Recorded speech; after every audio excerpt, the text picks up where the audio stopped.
Bon, alors, donc, le pape est mort. Voilà. Le lundi de Pâques. C'est vraiment ballot, hein, je veux dire, le lundi de Pâques.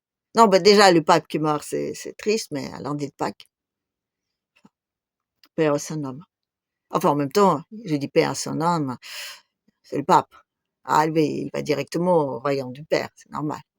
Voilà, quand on est un pape, on est forcément un saint homme, de corps et d'esprit. Voilà, lundi de Pâques. On s'est réjouis donc dimanche, disant oui, ça y est, le Christ est ressuscité, voilà, tout ça. Et le lundi, il y a le pape qui est mort. Et il paraît que c'est le coup de russe. Non, bah, vous avez vu que donc que c'est en fait, ça tombe le même dimanche. Oui, oui, la Pâque. Chez les catholiques, chez les orthodoxes. Non, c'est pas le hasard, non. C'était prévu, c'était calculé, c'était fait. Ils ont remplacé les étoiles là-haut. Ah, ils savent tout faire, les Russes. Ils ont tout calculé, là. Ils ont poussé la Lune, tout ça.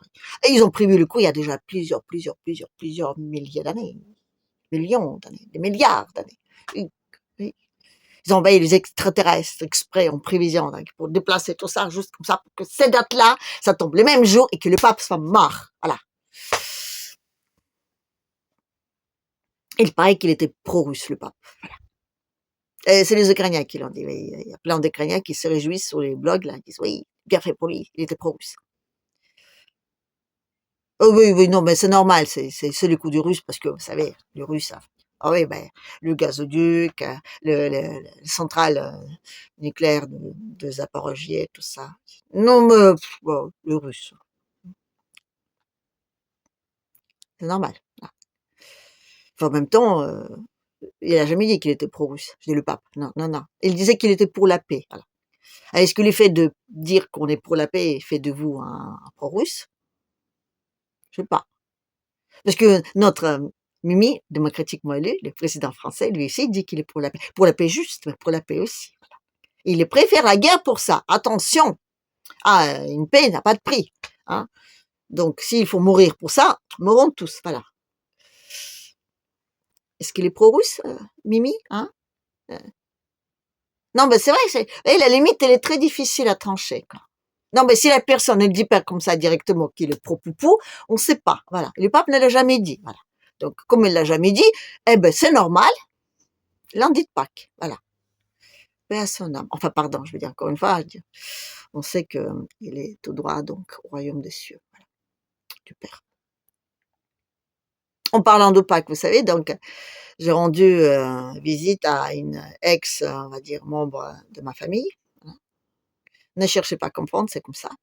Ouais, je l'ai pas vu depuis quelques années, mais là, donc il est à l'hôpital, il n'était pas bien, et donc du coup, j'ai fait mon arme charitable, que j'allais les rendre visite, voilà. Et il y avait d'autres Russes là-bas, des Russes blanches. Enfin, des Russes, comme on dirait. Eux, ils se disent qu'ils sont russes, très russes, beaucoup plus russes que français, même s'ils sont donc nés en France. Vous voyez, donc ils sont allés à l'école française, je veux dire, ils détestent la Russie, peu importe laquelle. Ah, ils étaient opposants dès le début. Ils sont nés déjà, ils étaient opposants, voilà. C'est une espèce de snobinard, là, comme ça. Je dis, oui, je suis russe, je suis beaucoup plus russe, et je suis opposante, voilà. N'importe quoi, je suis opposante, voilà. C'est très chic d'être opposante russe. Bref. Donc, elle m'a posé une question. Pas elle, mais enfin, l'autre qui fait gentil, voilà.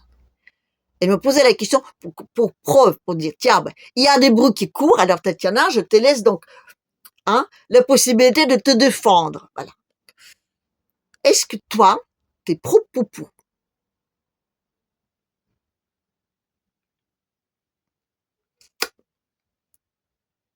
Bah oui, je suis honnête. Qu'est-ce que vous voulez que je vous dise? Oui, je suis honnête. Je dis, bah oui, je suis pro-poupou. Voilà. Oui, je le suis devenue. Voilà. Je ne l'étais pas il y a quelques années, mais aujourd'hui, oui, je suis devenue pro-poupou. Oh là là là là là là là là là là là là! C'était affreux, affreux, affreux, affreux. Ah, mais limite, j'étais une personne, il fallait pas même pas me regarder pour ne pas salir son regard sur moi, une vicieuse personne qui déteste les dictateurs sanguinaires. Parce que vous savez quoi? On déteste les dictateurs sanguinaires. Voilà. Ça se fait, voyez. C'est comme on sort de toilette, on se lave les mains, on dit merci à la dame qui vous donne un bonbon et on déteste les dictateurs sanguinaires. Si on déteste pas les dictateurs sanguinaires, c'est que Voilà. Donc, si tu sais de parler avec ce genre de personnes, j'aime pas les dictateurs sanguinaires. Bon. Bon, vous savez, j'ai un peu relativisé mon point de vue sur les dictateurs sanguinaires. Déjà, je leur ai trouvé une récurrence un peu commune à tous. Je trouvais que c'est bizarre, mais ils vivent tous dans les pays où il y a du pétrole. Oui. Je sais pas comment ça se fait. Ils doivent être là, une réunion de dictateurs sanguinaires secrètes, comme ça, vous voyez, avec un triangle, non, c'est pas, pardon, avec un carré, oui, un carré, donc, hein, forcément, comme les quatre du monde. Non, ça marche pas non plus. Enfin bref, écoutez, avec un rond là, si ça vaut pas mieux. Donc, dictateurs sanguinaires autour d'un rond là, comme ça, avec leur plan, ils regardent tous les pays, un dictateur sanguinaire, le pétrole. Voilà. Ils disent, ils se mettent tous dans les pays où il y a du pétrole. Voilà.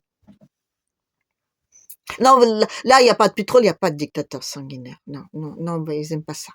Ah ben, oui, je pourrais être un peu complotiste, un peu de mauvaise foi, un peu, vous voyez, genre, pas très civilisé, pas très démocratique. Je pourrais croire que il y a cause, il fait dans l'autre sens. Disons que on trouve toujours des dictateurs sanguinaires dans les pays où il y a du pétrole. Voilà.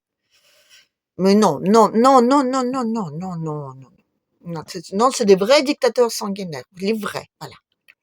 En tout cas, pour nous, voilà, normal. Regardez, la Libye, hein, dictateur sanguinaire. Ah oui, non, oui, oui, oui, ils vivaient bien, voilà, ils avaient tous, je dirais, toi sous la tête, voilà, de l'eau, voilà, chaude, froide. Vous voyez, les enfants allaient à l'école, ils avaient de quoi manger, tout ça. Il y en avait même beaucoup qui avaient des voitures. Non, mais c'était, comment dire, c'était un pays comme ça. Je dis. Tu regardes d'extérieur comme ça, t'es pas au courant qu'il y a un dictateur sanguinaire là-bas, comme ça, tu peux dire, oh tiens, on dirait presque qu'ils sont civilisés. Ben non, c'est un dictateur sanguinaire. Voilà, la Libye. Maintenant, ils ont plus rien. Rien. Mais ils ont plus de dictateurs sanguinaires. Ils sont libres. C'est toujours comme ça. C'est toujours comme ça, c'est toujours comme ça. Donc, c'est vrai que quand vous commencez à dire qu'il y a un dictateur sanguinaire quelque part, le pays en question, il va commencer un peu à, on dit, oula, il y a des bombes démocratiques qui vont nous tomber sur la tête. On va être très libre, mais très pauvre et à la limite un peu mort, voilà. Alors c'est vrai que vu comme ça, j'ai pas mal relativisé, je veux dire, mon approche vers la dictature sanguinaire, d'autant plus qu'on ne sait pas comment c'est là-bas. Nous, on nous dit que tout va mal, tout va très très mal, voilà. Mais nous, on ne sait pas, on n'a pas le droit d'y aller, non. Non. Vous avez entendu parler, messieurs Yakovlev? Voilà, la référence. Ah ben, attends, il est national, attention. Hein. Ben, ils sont très pauvres là-bas, les Russes, très très pauvres. Et ils savent pas, non, ils savent rien faire. Ils sont même obligés, donc, déjà, ils étaient obligés donc d'appeler les Coréens du Nord, mais c'est un petit pays. Voilà. Donc maintenant, c'est des Chinois. Les Coréens du Nord, non, mais c'est fini. Non, bon, on n'a pas pu prouver, mais bon, écoutez, ça passe. Maintenant, on est Chinois. Non, ben, disons qu'on trouve sur le front ceux avec qui les Américains veulent être un peu en bisbis, voilà. Avant, c'était la Corée du Nord, maintenant, c'est les Chinois, voilà. Il paraît qu'il y a 100 000 Chinois, voilà, sur le front. Et vous savez, non, mais c'est des Chinois qui n'existent pas. Non, bah si, ils existent, mais ils existent. Bon, bref, écoutez, c'est Yakovlev qui le dit. Donc voilà. Donc en Chine, donc, il y a quelque temps, il y avait une politique, vous voyez, il fallait avoir un seul enfant. Mais les enfants, ils naissaient comme ça. On ne sait pas pourquoi. Mais les gens les planquaient, voilà, parce qu'ils n'avaient pas le droit. Non, mais c'est un pays dictateur sanguinaire là-bas. Non, mais c'est un pays, tout est sur surveillance, voilà. Tout le monde sait tout de tout le monde. Il y a pas un, non, mais on peut pas faire un pas à travers. Non, non, non. Un pays très surveillé, dictateur sanguinaire, voilà. Ils ont quand même réussi à avoir 100 000 enfants comme ça qui naissent comme ça, sans qu'on soit au courant, vous voyez, sans qu'ils ont des papiers de surveillance de quoi que ce soit. Voilà. Et donc eux, comme ils veulent exister, les Chinois, je dis, voilà. Donc ils sont allés donc sur le front russe, hein, pour se donner de l'existence. Voilà. Pour se donner de l'existence, il faut aller mourir. Voilà. C'est Yakovlev qui dit ça. Moi, je pose une question parfois. Je me dis, est-ce que c'est lui-même qui l'a inventé ou est-ce qu'il y a quelqu'un qui l'a soufflé cette idée? Parce que quand même, je dis, non, je dis, la réflexion des gens qui arrivent à trouver l'idée que, hein, donc en Chine, en plus c'est expliqué mais vachement bien. En Chine, donc il y a des enfants qui sont nés, voilà, une dictature à tout sous le surveillance, qui étaient planqués, on ne sait pas où, on ne sait pas comment, 100 000 quand même, hein, plein, plein, plein, plein, plein, plein, plein, plein, plein, comme ça. Bon, c'est grand, mais quand même. Et qui sont maintenant, donc, sans même que les Chinois soient au courant. Attention. C'est l'histoire du pangolin, voilà, pangolin. Je suis allée donc avec ma petite fille dans les muséums, voilà. J'allais voir comment c'est le pangolin. Voilà. Ça, vous voyez, vous voulez trouver un animal qui fait une blague à lui tout seul. Vous voyez. Ah, c'est quoi ça? C'est pas une girafe, déjà tu dis c'est drôle, il y a un long cou, machin et tout, mais tu dis bon, il y a quand même une logique, vous voyez. Je sais pas, il y a une logique aussi. Mais le pangolin, il y a aucune logique. C'est une espèce d'animal, mais avec des écailles, c'est bizarre, hein. À lui-même, c'est une blague. Donc moi, je suis sûre que les autres, là, ceux qui avont des histoires, vous voyez, ils ont dit, tiens, on a qu'à leur faire une blague aux autres, là. Je dis, c'est gobe tout, on a qu'à dire, c'est le pangolin qui a inventé le Covid. Non, parce que j'ai dit, le pangolin, j'ai dit, je pense qu'ils ont dû de sacrément se marrer en disant, on a qu'à dire que c'est le pangolin, voilà. Donc là, ça devait être pareil. On a qu'à dire que c'est les Chinois qui n'existent pas.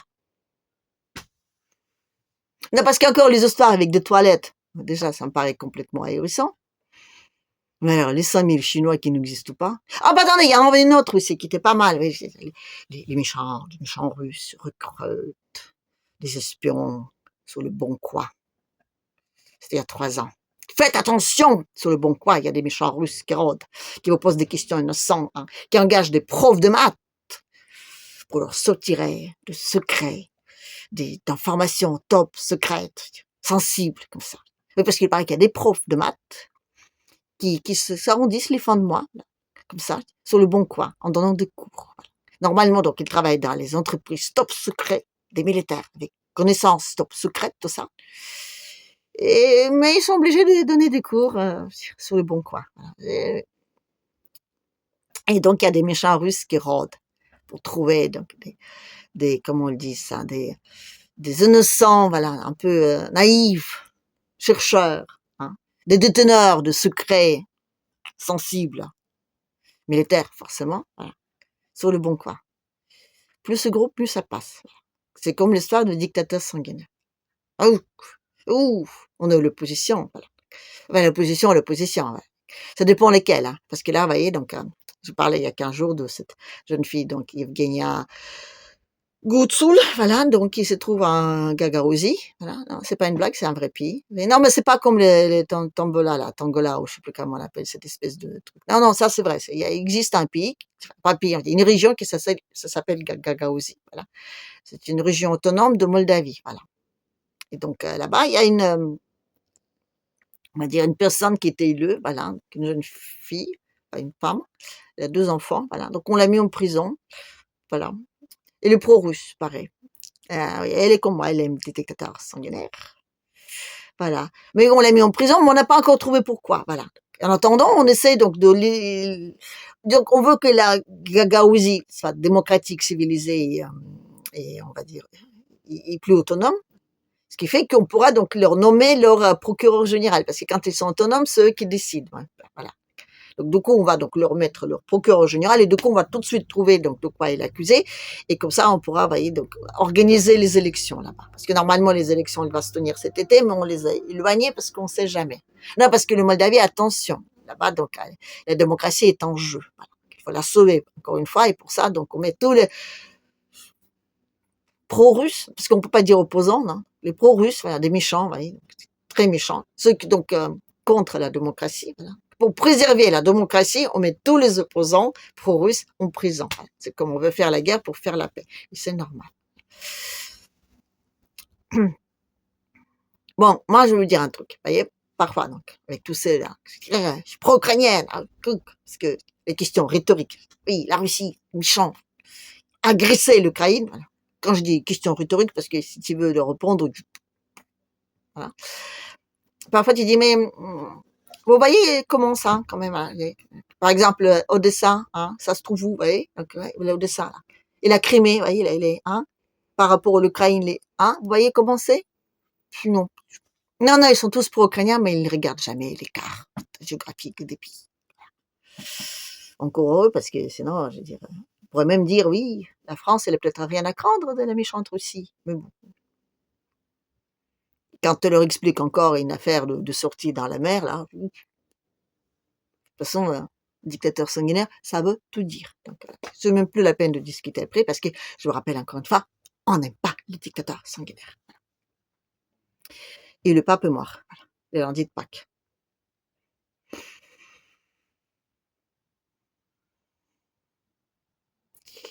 Pareil que c'est un signe. Pareil que c'est un signe, parce que ça tombe la même semaine. Voilà. Il paraît que ça porte malheur. Pour qui, je sais pas. Parce qu'il paraît que le patriarche, lui, il est toujours en vie.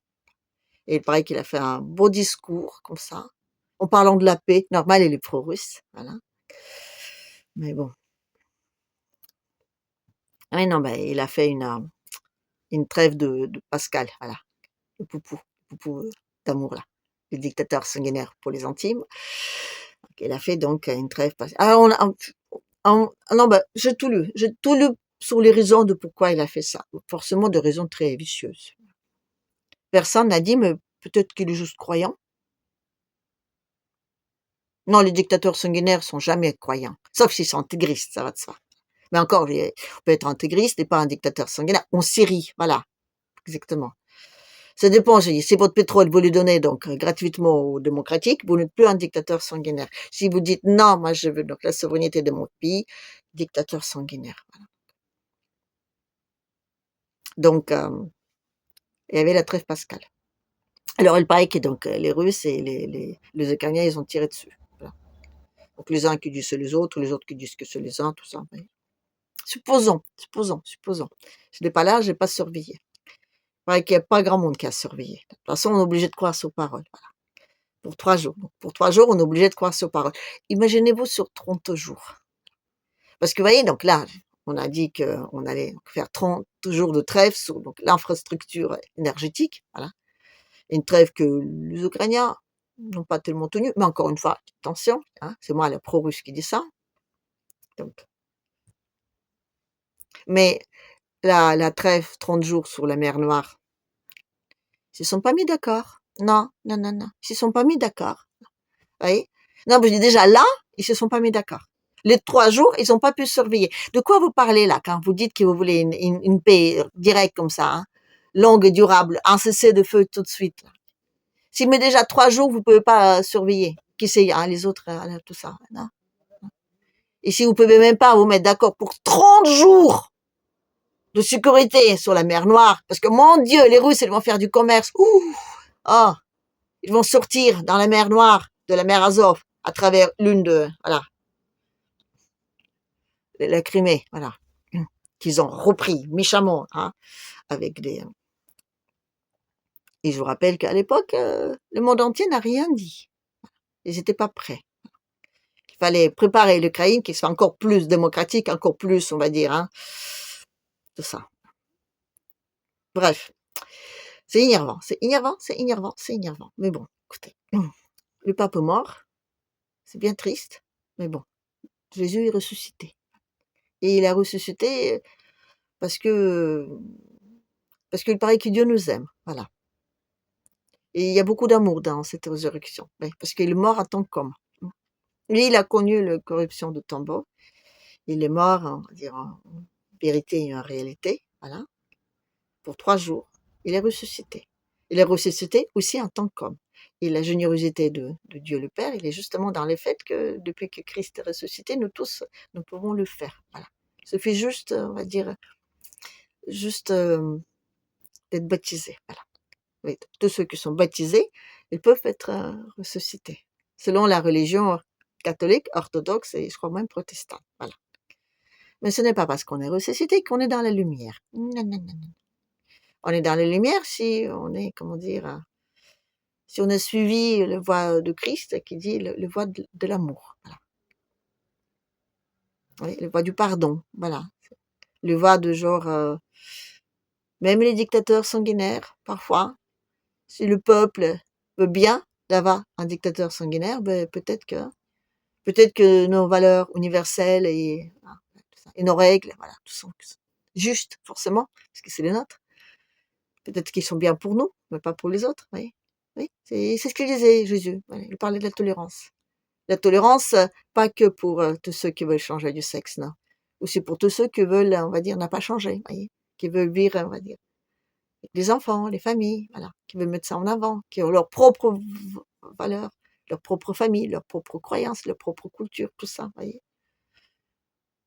Donc c'est pour ça qu'il est mort, je dis Jésus, voilà, le Christ et enfin, vous pouvez ne pas me croire, mais vous pouvez pas m'enlever ma foi à moi, voilà. Une fois, je dirais, on peut pas la prouver, mais on peut la défendre, voilà. Alors, sur ce, je vous dis, à la prochaine.